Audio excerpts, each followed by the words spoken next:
लोगों को जैसा कि पता है कि हम लोग वीडियो के अंतर्गत पढ़ रहे हैं कि डी ब्लॉक और एफ ब्लॉक के अंतर जो हमारे पास में यौगिक है, इसके बारे में हम लोग जानकारी ले रहे थे। और आज आगे इसी की वीडियो को हम लोग कंटिन्यू करते हैं कि डी और एफ ब्लॉक के जो हमारे पास में यौगिक होते हैं, इनकी उपलब्धता बच्चों क्या होती है। हालांकि पहले एक बात ये बता दूं, जो हमने पिछला वीडियो लेक्चर बनाया था, उस पिछले वीडियो लेक्चर में हमने ये बताया था कि आवर्त सारणी में डी ब्लॉक में जो तत्व उपस्थित हैं, उनके वर्ग और आवर्त को किस प्रकार से हम लोग ढूंढ सकते हैं। जैसे मैंने ये कहा कि ये जो हमारे पास में एक प्रकार का आपको दिख रहा है, ये कोबाल्ट दिख रहा है कि नहीं, ध्यान से देखना। अगर आपको मैं कहूँगा कि यहाँ से जो कोबाल्ट हमको दिख रहा है, ये देखो, जो यहाँ से आप लोग कोबाल्ट देख पा रहे हो कि साहब भाई ये हमारे पास में क्या है, कोबाल्ट है। इसको देखो, ये वाला आपको जो कोबाल्ट दिख रहा है, ये कोबाल्ट किस वर्ग में रखा हुआ है। हमने कहा कि सबको पता है ना कि ये हमारे पास में आवर्त नंबर 1 होता है, ये 2 होगा बच्चों, ये 3 होगा, ये 4 होगा, ये 5 होगा, ये 6 होगा, ये क्या होगा, 7 होगा। तो इसका मतलब डी ब्लॉक जो हमारे पास में शुरू होता है, वो आवर्त नंबर 6 से लेकर के शुरू होगा और 7 पर क्या होता है, ख़त्म हो जाएगा। ये बात हो गई। और वर्ग कहाँ से शुरू होता है, तो ये बच्चों भाई साहब, ये पहला वर्ग होगा, देखो लिखा है, ये दूसरा वर्ग होगा, ये तीसरा वर्ग होगा, ये चौथा होगा, ये 5वां होगा, 6वां होगा, 7 होगा, 8 होगा, 9 होगा, 10 होगा, 11 होगा और ये क्या होगा, 12 होगा। तो ये वर्ग 3 से शुरू होकर के 12 पर ख़त्म हो जाता है। मैं कहूँ कोबाल्ट किस वर्ग का तत्व होता है, तो आपका आंसर आएगा कि सर ये 9 वर्ग में रखा हुआ है। निकिल किस वर्ग में रखा हुआ है, तो सर ये 10वें वर्ग में रखा है। और कॉपर किस वर्ग में रखा है, तो सर ये 11वें वर्ग में रखा गया है। भाई साहब, अब हम लोग थोड़ा सा पिछले वीडियो लेक्चर का ही देख लेते हैं कि सर वर्ग और आवर्त को आप किस तरीके से ज्ञात किए थे। हमने कहा अगर हमें किसी भी तत्व का वर्ग और बच्चों हमें आवर्त अगर ज्ञात करना है, तो हमें 2 चीज़ों का ध्यान रखना बहुत ज़्यादा ज़रूरी होता है। वो क्या चीज़ें हैं जिसका हमें ज़रूरी होता है, पहले समझो। तो हमने बच्चों यहाँ से ये कह रहा हूँ कि वर्ग और आवर्त ज्ञात करना। वर्ग और आवर्त अगर हम लोग यहाँ से ज्ञात करेंगे, तो पहला यहाँ से हम लोग हेडिंग ही बना लेते हैं कि आज का जो हमारे पास में वीडियो लेक्चर होगा बच्चों, इसमें हमारे पास में क्या होगा, वर्ग और आवर्त ज्ञात करना। हालांकि ये मैंने पिछले वीडियो लेक्चर में बताया है, जो बच्चे नहीं देखे हैं वो जा करके पिछले वीडियो लेक्चर को देख लें। वर्ग और आवर्त ज्ञात करना। चलिए, एक तो साहब हमारे पास में ये बात हो जाती है कि वर्ग और आवर्त हमें क्या करना है, ज्ञात करना है। अब वर्ग और आवर्त अगर हमें ज्ञात करना है, तो हमें 2 चीज़ें ध्यान में रखनी चाहिए। वो 2 चीज़ें कौन सी हैं जिसको हम लोग क्या करेंगे, ध्यान में रखेंगे। पहला नंबर, वर्ग और आवर्त ज्ञात करते समय आपको इलेक्ट्रॉनिक विन्यास आना चाहिए। अगर आपको इलेक्ट्रॉनिक विन्यास आ रहा है तो बहुत अच्छी बात है कि ये कैसे होगा। दूसरा नंबर, आप लोगों को ये आना चाहिए कि हमारे पास में वर्ग और आवर्त ज्ञात करना है। वर्ग ज्ञात करने के लिए आपको n का मान पता होना चाहिए। किसको, n का मान। थोड़ी देर पहले आप लोग अभी यहाँ से सीख लोगे। n का मान जैसे पता होगा, फिर आपको एक फार्मूला लगाना होगा। वो फार्मूला होगा 2 + n-1 और d के इलेक्ट्रॉन। अगर इतनी चीज़ें आप लोगों को पता है, तब आप लोग आसानी से वर्ग और आवर्त को क्या कर सकते हो, निकाल सकते हो। इन 3 चीज़ों के बल पर ही हम लोग ज्ञात करेंगे कि वर्ग और आवर्त ज्ञात करना। मैं सबसे पहले ये बताता हूँ कि परमाणु क्रमांक 21 का इलेक्ट्रॉनिक विन्यास करेंगे, और हम लोग ये सीखेंगे कि फिर उसके बाद में कैसे इसके वर्ग और आवर्त की खोज कर पाएंगे। हमें नहीं पता है कि परमाणु क्रमांक 21 पे क्या रखा है। आपको तो पता होगा कि परमाणु क्रमांक 21 पे स्कैंडियम होता है सर, क्योंकि आप लोगों को 1 से लेकर के 30 तक के परमाणु क्रमांक पहले ही याद करा दिए जाते हैं कि सर वो हमारे पास में क्या होगा। ठीक है, चलिए अब यहाँ से बच्चों अगर होगा कि परमाणु क्रमांक 21 की हम लोग बात करते हैं, हम इसको यहाँ से क्या करेंगे, हटा देंगे। परमाणु क्रमांक 21 की मैं बात कर रहा हूँ। सर 21 पर क्या रखा है, स्कैंडियम। इसका इलेक्ट्रॉनिक विन्यास करेंगे तो बच्चों होगा 1s2, फिर यहाँ से हमारे पास में होगा 2s2, 2p क्या होगा, 6 होगा। फिर बच्चों हमारे पास में यहाँ पर होगा 3s2, 3p क्या होगा, 6 होगा। और उसके बाद में बच्चों यहाँ से इलेक्ट्रॉनिक विन्यास हमारे पास में होगा 4s 2 होगा कि 1 होगा। टोटल इलेक्ट्रॉन कितने होने चाहिए? 21। 6 4 10 और यहाँ पर भी हम लोग दे देंगे 10 10 कितना हो जाएगा बच्चों? ये 20 हो जाएगा। इसके ऊपर कितना होगा? 2। फिर यहाँ से हमारे पास में होगा 3D कितना होगा? 1। देखो 3D के ऊपर कितना आया? अब जो आपने इलेक्ट्रॉनिक विन्यास किया है इसमें आपको 2 चीज़ें खोजना है। नंबर 1 पे सर आपको क्या निकाल करके चलना है? पॉइंट नंबर 1 है आपको आवर्त ज्ञात करना है। आवर्त ज्ञात करने के लिए आपको किसका मान चाहिए? n का मान चाहिए। इलेक्ट्रॉनिक विन्यास कर दिया। अगर आप लोग n का मान निकालोगे तो आपके पास में क्या प्राप्त हो जाता है? आवर्त। और ये किसके लिए फार्मूला होता है? ये वर्ग के लिए फार्मूला होता है। आवर्त तो आपको मैं बता दे रहा हूँ कि इस इलेक्ट्रॉनिक विन्यास में लास्ट वाला स्टेप देखा करो कि यहाँ पर देखो सबसे ज़्यादा ये जो आगे संख्या लिखी है, जिससे मैंने 1s2 बोला, s के आगे क्या लिखा है? 1। यहाँ 2s2 बोला, s के आगे क्या लिखा है? 2। 2p6 जो गिनती लिखी गई है, जो नंबर लिखा गया है, वो गिनती सबसे ज़्यादा कौन सी है? सबसे ज़्यादा नंबर सर इसमें 4 नंबर है। तो हमने कहा कि ये 21 स्कैंडियम आवर्त नंबर 4 का तत्व होगा। तो चलिए एक चीज़ें तो हमको इसकी मिल गई कि ये आवर्त 4 का तत्व होता है। सर अब जल्दी से बता दीजिए कि इसका वर्ग क्या होता है, किस वर्ग में ये रखा गया है? हाँ, तो इसका वर्ग अगर सीखेंगे तो बच्चों वर्ग सीखने के लिए हमको एक टॉपिक यहाँ से ये होगा कि इसका वर्ग, ये किस वर्ग के तत्व होते हैं। वर्ग का मतलब तो कह रहा है कि सर 2 + n-1 d के इलेक्ट्रॉन, d के इलेक्ट्रॉन। अब देखो d के इलेक्ट्रॉन 2 लिखा है, यहाँ से 2 लिख दो, प्लस लिखा है प्लस लिख दो। n का मतलब क्या होगा? नंबर यही तो है ना, सबसे ज़्यादा कितना आया? 4। 4 में से 1 को घटा दो। अब यहाँ पर d के इलेक्ट्रॉन लिख दो। डी के इलेक्ट्रॉन मतलब ये जो डी हमारे पास में कक्षक है, इसमें डी कक्षक सबसे बड़ा कौन सा है? एक ही डी कक्षक है और सबसे बड़ा 3D1 है। तो डी के इलेक्ट्रॉन कितने हैं? 1 इलेक्ट्रॉन है। अब लिखो 2 + 4 में से 1 गया 3, तो यहाँ से हो गया हमारे पास में 3D के इलेक्ट्रॉन। अब इस 3D के इलेक्ट्रॉन के स्थान पर 3D वाले में कितने इलेक्ट्रॉन हैं? 3D वाले में 1 इलेक्ट्रॉन है। ये देखो 3D वाले में 1 इलेक्ट्रॉन है, तो यहाँ पर आसानी से रखो 2 + 1 अर्थात कितना आया? 3। वर्ग नंबर जो आया आपके पास में ये तीसरा का वर्ग आया है। परमाणु क्रमांक 21 वाला जो तत्व है चौथे आवर्त के तीसरे वर्ग में रखा है। चौथे आवर्त के तीसरे वर्ग में रखा हुआ है। चौथे आवर्त के तीसरे वर्ग में ध्यान से देखो, वर्ग नंबर 1 हो गया, ये 2 हो गया, ये 3 हो गया। चौथे आवर्त के तीसरे वर्ग में कौन सा तत्व आपको दिखाई दे रहा है? सर स्कैंडियम दिखाई दे रहा है। तो डी ब्लॉक का पहला तत्व कौन सा होता है? सर स्कैंडियम होता है। ऐसे ही इसमें सभी तत्वों का आप लोग चाहोगे तो निकाल लोगे। एक मैं क्रोमियम का निकाल करके दिखा देता हूँ, ठीक है? 24 होगा, उसका भी ऐसे ही आपको निकालना है। सर उसका कैसे निकालेंगे? हमने कहा जैसे मैं सिखाया वैसे निकालो, और क्या। इसमें कोई दिक्कत आपको नहीं पाएगी कि सर हमको कैसा निकालना है कैसा नहीं निकालना है। आप सभी लोगों को सारी चीज़ें इसमें आ जाएंगी, देखना। तो सर एक चीज़ अगर हम लोग यहाँ से सीख करके चलेंगे, क्या सीखते रहते हो हमेशा? हाँ, तो बताओ, जब यहाँ से अगर आप लोग ये चीज़ करोगे कि सर ये हमारे पास में कैसा होगा, देखो अब यहाँ से अगर निकालेंगे कि सर परमाणु क्रमांक 21 पे हमारे पास में क्या होगा? 24 का करना है ना। तो अब अगर 24 का हम लोग करेंगे, 24 पे मैं बता रहा हूँ आपको क्रोमियम है। अब 24 का इलेक्ट्रॉनिक विन्यास आपको अगर करना है तो साहब इसका पहले इलेक्ट्रॉनिक विन्यास करो। सर 1s2 होता है, 2s2 होगा, 2p6 होगा, ठीक है। और फिर बच्चों यहाँ से क्या होगा? सर ये हमारे पास में 3s2 होता है, 3p6 होता है, और फिर उसके बाद में यहाँ से क्या होगा? 4s2 होता है, और यहाँ से 3d कितना हो जाएगा हमारे पास में? 3d, और उसके बाद में यहाँ से बच्चों 4 हो जाएगा। ध्यान से देखना, 3d 4 गिनो, 6 4 10 10 20 4 24 24 पूड़ियाँ थी, हमने 24 पूड़ियाँ बांट दिया सभी लोगों में। अब यहाँ से 24 को हमने क्रोमियम को यहाँ से क्या कर दिया? दे दिया। अब बताओ इस वाले को ध्यान से देखते रहना, ये जो दिया है हमको कह रहा है कि सर इसमें वर्ग क्या होगा। वर्ग को अगर हम लोग यहाँ से ध्यान से रखेंगे, इस तरह जो हमारे पास में वर्ग दे रहा है इसका हमें अब निकाल के चलना है कि वर्ग। पहली बात आप लोग ये बताओ कि आवर्त क्या होगा। आवर्त अगर कभी भी आपको याद करना है, पॉइंट नंबर 1 पे याद करके चलना। अगर कभी बच्चों आपको आवर्त ज्ञात करना है तो आवर्त ज्ञात करने के लिए आपको 2 चीज़ें चाहिए। आवर्त ज्ञात करने के लिए सबसे बड़ा नंबर कितना है? सर 4। तो आवर्त 4 का तत्व होगा, ठीक है। अब यहाँ से अगर हमको बच्चों क्या निकालना है, वर्ग निकालना है, तो वर्ग निकालने के लिए हमको क्या होगा, 2 + n-1 d के इलेक्ट्रॉन।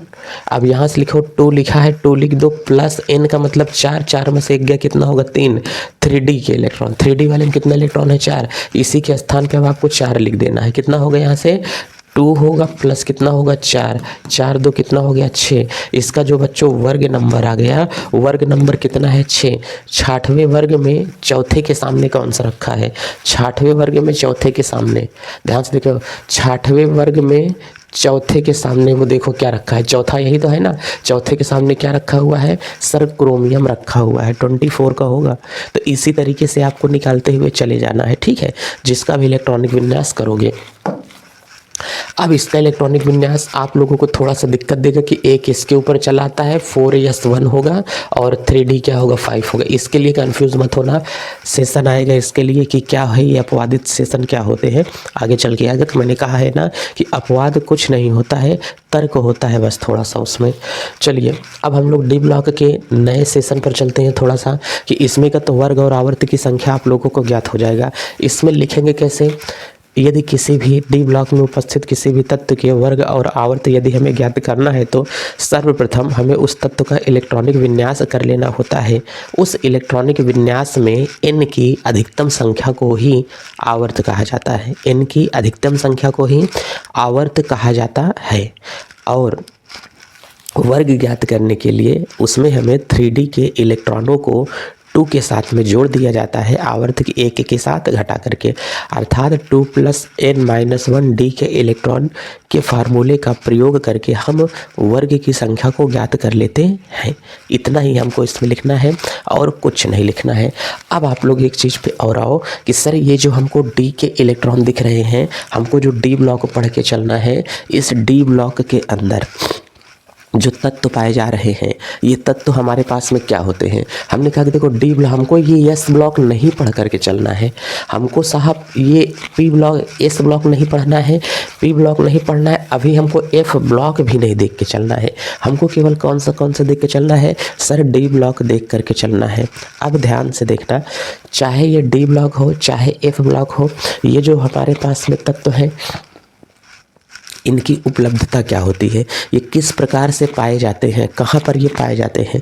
तो हम लोग अब हेडिंग जो बना करके चलते हैं बच्चों, वो हेडिंग हमारे पास में होगी डी ब्लॉक के, अर्थात जो हमारे पास में संक्रमण तत्व हैं, इसकी उपलब्धता और सामान्य लक्षण, इनकी उपलब्धता कहाँ पर होती है। हमने कहा कि ध्यान से देखना, डी ब्लॉक के तत्वों की उपलब्धता, तो पहले तो हम लोग यही देख लेते हैं। तो यहाँ से हमारे पास में क्या होगा, डी ब्लॉक के तत्वों की उपलब्धता। हेडिंग बच्चों आज की हमारी जो है ये क्या कह रही है, बच्चों ध्यान से देखना, यहाँ से हम लोग देख के चलेंगे डी ब्लॉक के तत्वों की उपलब्धता। तो बच्चों अगर यहाँ से हमारे पास में आएगा कि डी ब्लॉक के तत्वों की उपलब्धता बच्चों क्या है, इसके बारे में हमें आप पहले से बता दीजिए कि डी ब्लॉक के तत्वों की उपलब्धता क्या होती है। हमने कहा कि डी ब्लॉक के तत्वों की उपलब्धता अगर हमको ध्यान में रखना है कि डी ब्लॉक के तत्व कहाँ पर उपलब्ध होते हैं, तो 2 चीज़ों में ध्यान रखना कि डी ब्लॉक के जो हमारे पास में तत्व होते हैं, ये 2 चीज़ों में उपलब्ध होते हैं। नंबर 1 सर कहाँ पर उपलब्ध होते हैं, तो नंबर 1 को आप लोग यहाँ से ये नोट करके रखना कि नंबर 1 में ये जो उपस्थित होते हैं साहब, पहली चीज को आप लोग ध्यान रखना, डी ब्लॉक के तत्वों की उपलब्धता, ये जो हमारे पास में तत्व होते हैं ये मुक्त अवस्था में भी पाए जाते हैं। ध्यान से देखना, ये किस अवस्था में पाए जाते हैं साहब, ये मुक्त अवस्था में भी पाए जाते हैं, और ये जो हमारे पास में तत्व होते हैं ये संयुक्त अवस्था में भी पाए जाते हैं। सर एक बात अब हमको नहीं समझ में आ रही है, हमने कहा कह डालो, इसका मतलब ये फ्री स्टेट में भी पाए जाते हैं और ये हमारे पास में इकट्ठा होकर के भी हमारे पास में पाए जाते हैं। सर ये मुक्त अवस्था क्या होती है और ये संयुक्त अवस्था क्या होती है। मुक्त अवस्था का मतलब समझते हो क्या होता है, हमने कहा कि जैसे ही जब एक लड़की होती है, एक लड़की की शादी नहीं हुई रहती है, तो उसकी सहेली उसको चाहे जहाँ पर बुलाए वो आसानी से जा सकती है, लेकिन शादी के बाद में उस लड़की को अगर कहीं पर बुलाओगे तो वो लड़की नहीं जा पाएगी। क्यों नहीं जा पाएगी? अभी तक तो वो शादी के पहले मुक्त अवस्था में थी, फ्री अवस्था में थी, इसलिए उसे जहाँ पर बुलाया जाता था वो चली जाती थी। लेकिन शादी के बाद में वो किसी ऐसे बंधन में बंध चुकी है जिसकी किसी और की जिम्मेदारियाँ उसके ऊपर आ चुकी हैं। वो अपने मायके भी बिना पूछे नहीं जा सकती हैं। मालूम अधिकतम अभी तो कभी कभी कोर्ट जाना होता है तो वहाँ पर ये देखना होता है कि मैक्सिमम आजकल के जो रिश्ते हैं, जो तलाक वाले रिश्ते हैं, सब एक दूसरे से इसलिए सब टूटते चले जा रहे हैं क्योंकि कन्फ्यूजन में लड़की का जो मन करे वो कर रही है, लड़के का जो मन करे वो कर रहे हैं। तो इसलिए दोनों के बीच में अंडरस्टैंडिंग नहीं है। अंडरस्टैंडिंग नहीं है तो रिश्ता जाहिर सी बात है टूटेगा ही। अगर कोई किसी का फ़ोन चेक कर रहा है तो उसमें ये लगा कि तुमने मेरा फ़ोन क्यों चेक कर लिया, मैं क्यों ये सारी चीज़ें तुमको अपना बताऊँ। एक बहुत महान संत हैं, आपने उनकी बातें अगर सुना होगा तो बहुत अच्छी अच्छी वो बातें बताते हैं। प्रेमानंदा, उनसे बहुत ज़्यादा प्रभावित हुए हैं। क्योंकि अगर कभी वहाँ पर जाओगे तो देखना कितना, हमने तो गए वहाँ पर, देखे कि सुबह भाई साहब 2:30 से 3 बजे के बीच में कितनी ज़्यादा वहाँ पर भीड़ लगती है। नंबर नहीं लगता है कि वहाँ पर जा कर के कोई किसी को देख सकता है। चलिए फिलहाल ये सारी बात की बातें हैं। हम लोग क्या देखते हैं, फ्री अवस्था और मुक्त अवस्था और संयुक्त अवस्था।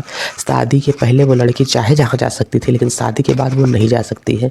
अगर मौसी का लड़का बुलाए तो भी नहीं जा सकते, उसका भाई बुलाए वो तो भी नहीं जा सकती है। क्यों? क्योंकि अब उसको परमिशन लेने की ज़रूरत है। तो अब बच्चों यहाँ से अगर हम लोग देखेंगे, फ्री अवस्था मतलब ऐसा तत्व जो अकेली अवस्था में रहता हो, जो किसी यौगिक के साथ में न जुड़ा हो, उसे क्या कहते हैं? मुक्त अवस्था। जो किसी यौगिक के साथ में जब जुड़ जाता है तो उसे क्या कहते हैं? संयुक्त अवस्था का तत्व कहा जाता है। तो हमने कहा इसकी जो उपलब्धता होती है बच्चों वो मुक्त अवस्था में भी होती है और वो संयुक्त अवस्था में भी होती है। तो पहले हम लोग यहाँ से एक एक करके समझते हैं कि साहब जो आपने ये बताया, मुक्त अवस्था का तत्व बताया, इसको पहले एक्सप्लेन कर दीजिए। हमने कहा चलिए पहले हम लोग यहाँ से ये देख करके चलते हैं कि साहब मुक्त अवस्था हमारे पास में क्या होती है। ठीक है, तो हमने कहा कि जो ए नंबर मैंने आपको अभी बताया, साहब यहाँ से हम लोग इसमें ये समझते हैं कि हमारे पास में क्या होता है? मुक्त अवस्था। मुक्त अवस्था का मतलब बच्चों यहाँ से देखना कि डी ब्लॉक के जो तत्व होते हैं ये मुक्त अवस्था और संयुक्त अवस्था दोनों में पाए जाते हैं। बच्चों ये ध्यान देना कि मैंने यहाँ से ये तो कह दिया है, मुक्त अवस्था का मतलब क्या होता है? वो तत्व अकेली अवस्था में पाया जाए, वो स्वतंत्र अवस्था में पाया जाता है। इसका मतलब अकेली अवस्था जो उसकी कहलाएगी बच्चों, वो कैसी अवस्था होती है? स्वतंत्र। जो उसकी अकेली अवस्था है बच्चों वो क्या कहलाती है? वो स्वतंत्र अवस्था कहलाती है। चलिए, तंत्र, ठीक है, समझते रहना, वो स्वतंत्र अवस्था में कहलाती है। अर्थात वो हमेशा हमेशा के लिए फ्री हो चुका है। तलाक के बाद में भी लोग फ्री ही हो जाते हैं। ठीक है, तो ये फ्री अवस्था कहलाई। अर्थात किसी यौगिक के साथ में ना हो। बच्चों ध्यान देना, कह रहा है कि वो हमारे पास में क्या होते हैं? किसी यौगिक के साथ ना पाया जाए। और जब वो किसी यौगिक के साथ ना पाया जाए जो तत्व, समझ लो वो हमेशा किस अवस्था में है? फ्री अवस्था में होता है। एग्जाम्पल अगर मैं आप लोगों को दे देता हूं तो बच्चों एग्जाम्पल जो हमारे पास में होगा, एग्जाम्पल इसका कह रहा है कि जैसे हमारे पास में मैंने कह दिया कि गोल्ड हो गया।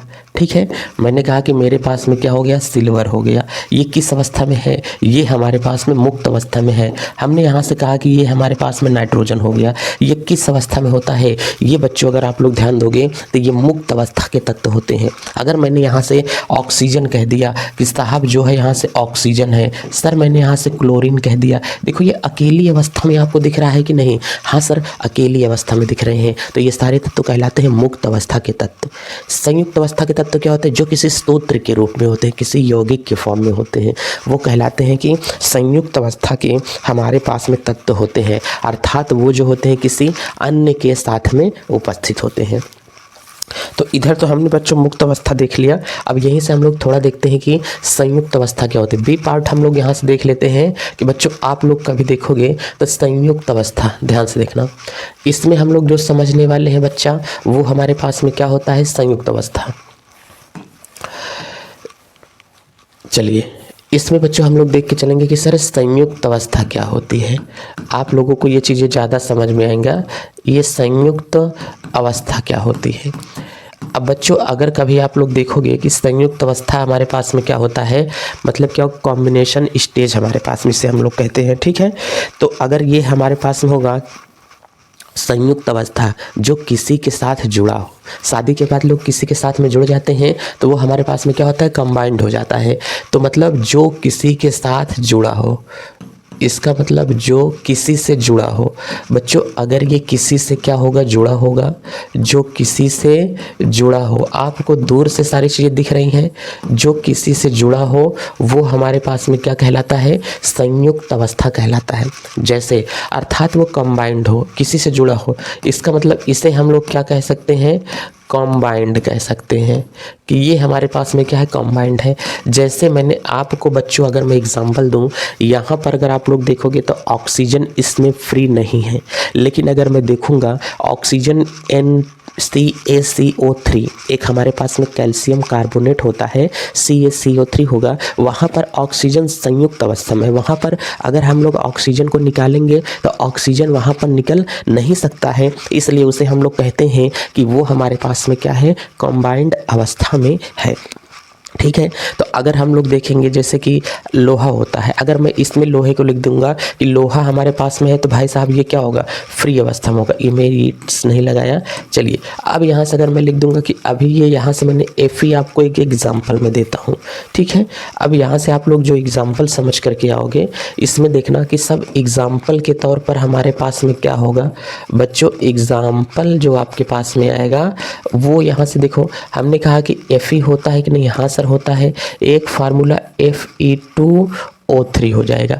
देखो जो आप लोगों को Fe2O3 दिख रहा है, इसमें ऑक्सीजन देखो किस अवस्था में है सर, ऑक्सीजन इसमें फ्री अवस्था में नहीं है, संयुक्त अवस्था में है। लोहा इसमें किस अवस्था में है सर, लोहा भी इसमें क्या है, संयुक्त अवस्था में है। हमने कहा ठीक है, अगर लोहा भी इसमें संयुक्त अवस्था में है तो वो आप लोग उसको देखो। और फिर यहीं से आप लोगों को सोडियम, इसमें मैंने कहीं लिखा नहीं लिखा, लेकिन अगर मैं इधर कहूँगा सोडियम, अगर मैंने Na अकेले लिख दिया तो वो संयुक्त अवस्था में है। लेकिन अगर मैं इधर Na लिख देता हूँ कि भाई साहब अगर आप लोग इसको देख करके चलोगे, इसको देखो यहाँ से क्या होगा Na, और इधर मैंने बच्चों यहाँ से लिख दिया NaCl, तो बताओ ये संयुक्त अवस्था है कि कंबाइंड अवस्था है, सॉरी एक ही तो है, ये संयुक्त अवस्था में सर आपने लिख दिया है। हमने कहा बहुत अच्छे बच्चा, तो ये संयुक्त अवस्था आपको समझ में आ गया। अर्थात जो इस सूत्र के फॉर्म में मिल जाए, ध्यान से समझना, जो सूत्र के फॉर्म में मिल जाए, सूत्र के फॉर्म में मिलने का मतलब क्या होता है, इसका मतलब जो यौगिक के रूप में हो, यौगिक के रूप में अगर हमको कोई चीज़ मिल जाती है तो बच्चा पार्टी वो समझो कि किस अवस्था में है, वो संयुक्त अवस्था में है। जो यौगिक के फॉर्म में मिल जाए वो क्या होगा, संयुक्त अवस्था। जो तत्व के फॉर्म में मिल जाता है, ध्यान से देखना, जो हमको किस फॉर्म में मिल जाए, तत्व के रूप में, ध्यान से देखो, जो हमको तत्व के रूप में मिल जाए, इसका मतलब वो हमारे पास में क्या होता है, मुक्त अवस्था का तत्व कहलाता है। ठीक है, तो संयुक्त अवस्था क्या हो गया और मुक्त अवस्था क्या हो गया। आपको यहाँ से दो चीज़ें समझ में आ गई कि सर संयुक्त अवस्था और मुक्त अवस्था क्या होती है। अगर इतनी चीज़ें आपको समझ में आ गई हो तो हम लोग और आगे चल करके देखते हैं कि सर संयुक्त अवस्था क्या होता है और मुक्त अवस्था क्या होता है। दो चीज़ें हमको यहाँ से समझ में आ गई। सर अब बताइए कि जो हमारे पास में डी ब्लॉक के हमारे पास में तत्व होते हैं, इसके तो आपने एक पहली चीज़ें आपने बता दिया कि पहला लक्षण इसका क्या होता है सर, इसकी जो हमारे पास में उपलब्धता होती है, उपलब्धता नंबर 1 की ये सर संयुक्त अवस्था और मुक्त अवस्था दोनों में ये तत्व हमारे पास में पाए जाते हैं। ठीक है, अब एक बात हमारे पास में ये आती है कि ये तत्व क्रियाशील होते हैं कि नहीं होते हैं। हमने कहा कि ध्यान से समझना, अगर इन तत्वों के तुम्हें क्रियाशीलता की बात की जाती है, इनकी क्रियाशीलता S ब्लॉक से कम होती है और P ब्लॉक से ज़्यादा होती है। समझ में आ रहा है ना, S ब्लॉक और P ब्लॉक के बीच इनकी क्रियाशीलता होती है। समझ में आ रहा है ना कि इनकी क्रियाशीलता की अगर आप कभी बात करोगे तो इनकी क्रियाशीलता इन दोनों तत्वों के बीच में पाई जा रही है। तो हमेशा इसमें अगर कभी भी आप लोगों को कोई कन्फ्यूज़न हो, कुछ भी हो, तो हमेशा ये दूर करना कि S ब्लॉक हमेशा D ब्लॉक एक ऐसा ब्लॉक होता है जो कि S ब्लॉक और P ब्लॉक के बीच में उपस्थित होते हैं।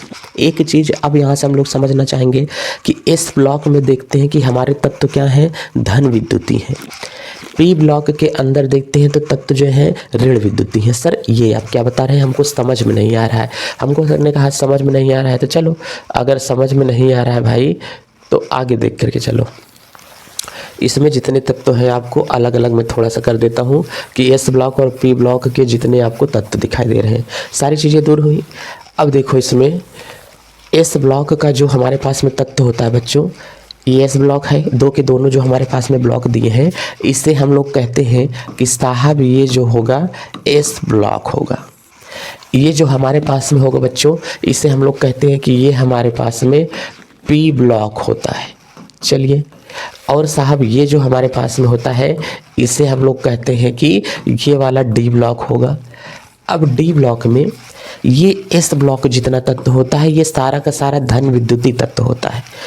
पी ब्लॉक के जितने तत्व होते हैं वो उदासीन होते हैं और ऋण विद्युतीय तत्व होते हैं। इसका मतलब इधर के जितने हमारे पास में तत्व होते हैं ऋण विद्युतीय तत्व होते हैं।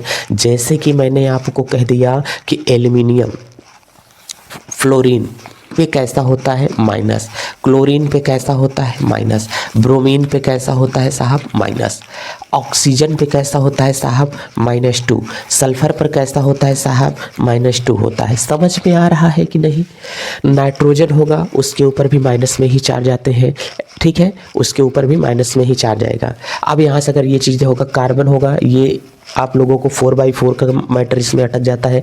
बोरॉन जो हमारे पास में होता है 3 का मैटर फंसता है। एल्युमिनियम जो होगा इसके ऊपर कैसा होता है +3 होता है। गैलियम जो होगा इसके ऊपर कैसा होता है +3 होता है। तो सर पी ब्लॉक के अंदर बच्चों 0 भी आता है, प्लस भी आता है और माइनस भी आता है। तो पी ब्लॉक एक ऐसा ब्लॉक होता है जिसके अंदर धन विद्युतीय, ऋण विद्युतीय, उदासीन तीनों प्रकार के तत्व बैठे हुए हैं। ठीक है सर, ये बातें भी हमको समझ में आ गई। हमने कहा एक बात और बताइए, कहें कि सर क्या बता दें। हमने कहा कि जो आगे की बात अब है, कहें सर क्या है आगे की बात।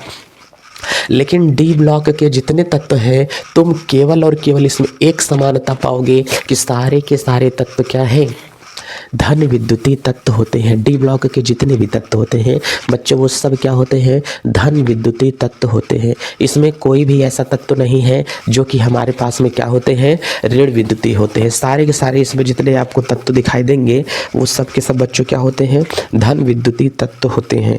ठीक है, तो अब इसमें जितने तत्व आपको दिखाई दे रहे हैं सारे के सारे तत्व धन विद्युतीय होते हैं। तो इसको भी हम लोग यहाँ से लिख लेते हैं कि जो हमारे पास में ये तत्व होते हैं धन विद्युतीय तत्व होते हैं। नंबर 1 में यहाँ से हम लोग लिख करके चलते हैं कि जैसे देखो अब यहाँ पर इसके उपलब्धता तो मैंने बता दिया। अब इसके हम लोग बता रहे हैं बी पार्ट को पढ़ रहे हैं और बी पार्ट में हम लोग बच्चों इसका पढ़ेंगे सामान्य लक्षण। ठीक है, अब देखो अगर यहाँ से हमारे पास में आएगा बी ब्लॉक में डी ब्लॉक के सामान्य लक्षण हमारे पास में क्या होंगे बच्चों। अगर मैं इसके सामान्य लक्षण की बात करता हूँ तो नंबर 1 में जो मैंने लक्षण की बात आपसे किया वो हमारे पास में इसका जो लक्षण होगा वो क्या होगा। तो नंबर 1 का जो हमारे पास में लक्षण है वो क्या है, पहला लक्षण इसको बच्चों आपको दिखाई देगा कि सामान्य लक्षण में ये तत्व धन विद्युतीय होते हैं। देखो ध्यान से क्या होगा, ये तत्व धन विद्युतीय प्लस वाले होते हैं, धन विद्युतीय होते हैं। चलिए एक बात ये समझ में आ गई कि ये जितने तत्व हैं सारे के सारे क्या हैं, धन विद्युतीय तत्व कहलाते हैं। अगर हमारे पास में अब ये तत्व तो धन विद्युतीय हो गया, दूसरा नंबर यहाँ पर क्या हो गया, ये किस लिए उपयोग में आते हैं, ये तत्व बनाए किस लिए गए हैं। हमने कहा ध्यान देना कि जो डी ब्लॉक के हमारे पास में तत्व होते हैं बाबू ये उत्प्रेरक का कार्य करते हैं। धन विद्युतीय कैसे होते हैं पहले ये समझाइए, एग्जाम्पल इसके आगे आप लोग समझो। पहले हमने कहा कि इस ब्लॉक के अंदर में जितने तत्व होते हैं, अगर हमने कहा कि जैसे कि स्कैंडियम के ऊपर देखो तो +1 होता है, ठीक है नहीं, +1 होगा। Scandium, titanium, vanadium, chromium, manganese, निकल, कोबाल्ट, कॉपर, जिंक, ये सारी चीज़ें होते हैं ना। तो जितने भी आएगा इसके पास में कॉपर को देखोगे तो +1 भी आता है, कभी कभी 2 भी आता है। जिंक होगा, जिंक के ऊपर भी कैसा होगा, +2 होगा, होता है कि नहीं होता है। क्रोमियम के ऊपर देखोगे तो +4 होगा, है कि नहीं। तो जितने तत्व हैं सब के ऊपर कैसा है, धन विद्युतीय चार्ज लगा होता है। हाँ सर, हाँ बिल्कुल सही। Fe भी तो इसमें रखा हुआ है, Fe नहीं है क्या, इसके ऊपर भी प्लस भी देखते हो, 2 भी देखते हो, 2 इलेक्ट्रॉन भी देखते हो। तो ये भी तो हमारे पास में धन विद्युतीय का ही तत्व कहलाते हैं। ठीक है सर, ये बातें तो हमको इतनी समझ में आ चुकी हैं। देखो डी ब्लॉक की बातें एक ही होती हैं। डी ब्लॉक वाले तत्वों को संक्रमण क्यों कहा जाता है, रोग ग्रसित तत्व क्यों कहते हैं? इसे रोग ग्रसित तत्व इसलिए कहा जाता है कि ये किसी एक पर डिपेंड नहीं होता है, ये हमेशा दो जगहों पर डिपेंड होता है। इसकी ऑक्सीकरण अवस्था मुक्त अवस्था में तो हमेशा क्या होती है, ज़ीरो होती है। ध्यान रखना है सारी चीज़ों को। मुक्त अवस्था में ऑक्सीकरण अवस्था इसकी ज़ीरो होती है, लेकिन जब ये संयुक्त अवस्था में हो जाती है तो इसकी ऑक्सीकरण संख्या बढ़ जाती है, इसकी कीमत क्या होती है, बढ़ जाती है। तो लोगों की कीमत कभी मुक्त अवस्था में नहीं बढ़ती है, संयुक्त अवस्था में हमेशा उनकी कीमत बढ़ती है। जैसे हमने कहा कि संयुक्त अवस्था में कीमत बढ़ती है, जैसे एक बाग में फूल का पेड़ लगा हुआ है, फूल के पौधे लगे हुए हैं, तो उस बाग में फूल के पौधे किसके संपर्क में होते हैं, माली के संपर्क में होते हैं। जब तक माली उन पौधों के साथ में है, पौधों की देखभाल कर रहा है, तब तक उसके ऊपर सुनहरे फूल क्या हैं, खिले हुए हैं और मार्केट में उन फूलों की कीमत भी होती है। लेकिन जैसे ही माली छोड़ करके वहाँ से निकल जाता है, वो फूल क्या होते हैं, सूख जाते हैं, उधर कोई पलट कर भी नहीं देखता है। और ये बात फूल के लिए नहीं थी डी ब्लॉक के लिए थी, ठीक है। तो इसका मतलब इसमें अगर डी ब्लॉक अगर हमें देखना है, इसकी महत्वता क्या होती है, तो अपना महत्वता इसकी हमें ये देखना है, केवल ये बहुत कम कामों के लिए उपयोग होता है लेकिन बहुत ज़रूरी होता है। इसका उपयोग ज़्यादातर किसके लिए करते हैं सर? इसका उपयोग उत्प्रेरक के लिए किया जाता है। जहाँ पर अभिक्रियाएँ नहीं होती हैं वहाँ पर किसको बुलाया जाता है, डी ब्लॉक को बुलाया जाता है। 50 कोस दूर जब कोई बच्चा ज़ोर ज़ोर से चिल्लाता है, कहते हैं कि बेटा मत रो, नहीं 100 आ जाएगा ना चलो, तो इसका मतलब यहाँ से हमारे पास में क्या हो जाएगा, ये तत्व बच्चों किस काम में आते हैं, ये उत्प्रेरक के कार्य आते हैं। ये उत्प्रेरक, बच्चों ध्यान देना, ये उत्प्रेरक के कार्य आते हैं, उत्प्रेरक के कार्य में आते हैं। अब सर आते हैं उत्प्रेरक के कार्य में कैसे आते हैं? हमने कहा कि कभी अगर तुमने अमोनिया बनाया है, अमोनिया बनाने में लोहा का इस्तेमाल किया जाता है। किसका इस्तेमाल करते हैं? लोहे का इस्तेमाल करते हैं। किसका? लोहे का इस्तेमाल करते हैं अमोनिया गैस बनाने में। बच्चों अगर कभी भी आप लोगों के सामने नाइट्रोजन से और कभी हाइड्रोजन से मिला करके बना दिया जाता है 2NH3, इसका मतलब कभी भी तो अमोनिया बने तो समझ लो एक ही बंदा इस अभिक्रिया को करवाया है, जिसे कहा जाता है लोहा। लोहा ना होता तो अमोनिया ना होती, लोहा ना होता तो अमोनिया ना होती। अमोनिया है इसलिए इस कांड को करवाया कौन है? लोहे ने करवाया है। तो हमने कहा कि ये तत्व जितने होते हैं किस काम के लिए इन तत्वों का उपयोग किया जाता है साहब? इन तत्वों का जो उपयोग किया जाता है वो उत्प्रेरक के लिए किया जाता है, ठीक है। चलिए सर, इन तत्वों का उत्प्रेरक के लिए उपयोग करेंगे। अब ध्यान से समझना कि साहब 3 नंबर में जो बात होती है वो क्या होती है? 3 नंबर में जो बात होती है वो कि ये तत्व, ध्यान से देखना, ये तत्व ज़्यादातर, ये तत्व ज़्यादातर रंगीन यौगिक बनाते हैं। ध्यान से देख करके चलना, कैसे यौगिक बनाते हैं? ये तत्व ज़्यादातर रंगीन यौगिक बनाते हैं। बच्चों अगर ये तत्व ज़्यादातर रंगीन यौगिक बनाते हैं तो बहुत अच्छी बात है। इसका मतलब मेरी जैकेट आपको रेड कलर से दिख रही है तो कहीं ना कहीं इसमें इसकी भूमिका है कि डी ब्लॉक के तत्व उपस्थित होंगे। समझ में आ रहा है? कहीं न कहीं से डी ब्लॉक के तत्व उपस्थित होंगे। आप जो काले कलर की जैकेट पहने हो उसमें कहीं न कहीं से डी ब्लॉक उपस्थित होगा। आपके मोबाइल का कवर जो पिंक है वो कहीं न कहीं से डी ब्लॉक उपस्थित होगा। आप जो व्हाट्सएप पर रेड कलर का हार्ट भेजते हो उसमें कहीं न कहीं से डी ब्लॉक उपस्थित होगा, अगर वो रियल में होता तो। मनुष्य का खून है, लाल है, तो उस खून के लाल होने में कहीं न कहीं से डी ब्लॉक उसमें उपस्थित होता है। हमारी हड्डियां सफ़ेद हैं, चमकती हैं रात में, तो कहीं न कहीं से डी ब्लॉक उपस्थित है। हमारा खून है, लाल है, तो क्या हुआ? हीमोग्लोबिन के कारण वो लाल होता है। हीमोग्लोबिन में लोहा पाया जाता है, लोहे को कहते हैं Fe, और Fe एक डी ब्लॉक का तत्व होता है, इसलिए खून का कलर क्या होता है? लाल होता है। हड्डियों में जिंक और सल्फर पाए जाते हैं, जिंक की वजह से हड्डियों का रंग क्या होता है? सफ़ेद होता है, और जिंक एक डी ब्लॉक का क्या होता है? तत्व होता है। समझ में आ रहा है ना? आप सौर्य ही पढ़ा रहे हैं, समझ करके चलना। बहुत चीज़ें आपको बारीकी से बताया जाएगा जो कि आपको समझ में आएगा, ठीक है। तो बच्चों वीडियो को देखते रहें, बाकी आगे का जो मैटर है इसी के पार्ट 2 में देख देते हैं, क्योंकि वीडियो बहुत ज़्यादा लॉन्ग बनती चली जा रही है। चलते हैं, मस्त रहें, स्वस्थ रहें, अपना ख्याल रखें, भारत देश का सम्मान करें। चलते हैं, जय भारत।